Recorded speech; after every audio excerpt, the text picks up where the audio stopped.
ഇന്നേ ഞങ്ങളുടെ ലല്ലൂട്ടൻ്റെ ബർത്ത്ഡേ ആണ്. ലല്ലുവിൻ്റെ ശരിക്കും പേര് ധ്വനി എന്നാണ്. അപ്പം അതേ കേക്ക് കൊണ്ടുവന്നിട്ടുണ്ട്. അപ്പം വലിയ ആഘോഷമൊന്നുമല്ല, ചെറുതായിട്ട് എല്ലാവരും കൂടി ആഘോഷിക്കാമെന്ന് കരുതി. അപ്പം അതേ ഡോളിൻ്റെ കേക്കാണ് കേട്ടോ. അത് കഴിഞ്ഞത് എല്ലാവരും കൂടി അങ്ങനെ ഇങ്ങോട്ടൊക്കെ വർത്തമാനം പറഞ്ഞിരിക്കുകയാണ്, കേക്ക് സെറ്റ് ചെയ്തുകൊണ്ടിരിക്കുന്ന നേരത്ത്. അത് കഴിഞ്ഞ് പിള്ളേരെല്ലാവരും കൂടി ഫോട്ടോ എടുക്കാൻ വേണ്ടി നിന്ന്. അത് കഴിഞ്ഞപ്പോൾ കേക്ക് കട്ട് ചെയ്തു. കൊച്ചിൻ്റെ അച്ഛനും അമ്മയും ചേട്ടനും പിന്നെ എൻ്റെ മാമൻ്റെ മോനും കൂടിയാണ് കേക്ക് കട്ട് ചെയ്തത്. പിന്നെ എല്ലാവരും അങ്ങോട്ടും ഇങ്ങോട്ടൊക്കെ കൊടുത്തു കേക്ക്.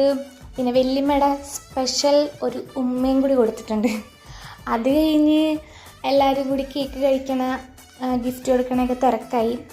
അത് കഴിഞ്ഞ് നമ്മുടെ പിള്ളേരെ രണ്ടുപേരുടെയും കൂടി ഡാൻസ് ഉണ്ടായിരുന്നു. എന്ത് പരിപാടി ഉണ്ടായാലും ഡാൻസ് മസ്റ്റാണല്ലോ. ഇവർ നല്ലപോലെ ഡാൻസ് കളിക്കൂട്ടെ, എവിടെ പരിപാടി ഉണ്ടെങ്കിലും ഡാൻസ് കളിച്ചോളും. ഒരു മടിയില്ലാത്ത പിള്ളേരാണ്. പിന്നെ ചേച്ചിമാരതേ ഡാൻസിൽ ജോയിൻ ചെയ്ത് അവരും കളിച്ചിട്ടുണ്ട്. അവരും കൂടി വന്നപ്പോൾ പിന്നെ ഓണായി. പിന്നെ എല്ലാവരും കൂടി ഒരു DJ ഒക്കെ വെച്ചിട്ട് എല്ലാവരും കൂടി ഡാൻസൊക്കെ കളിച്ചു. അങ്ങനെ പരിപാടി കഴിഞ്ഞു. Okay, by.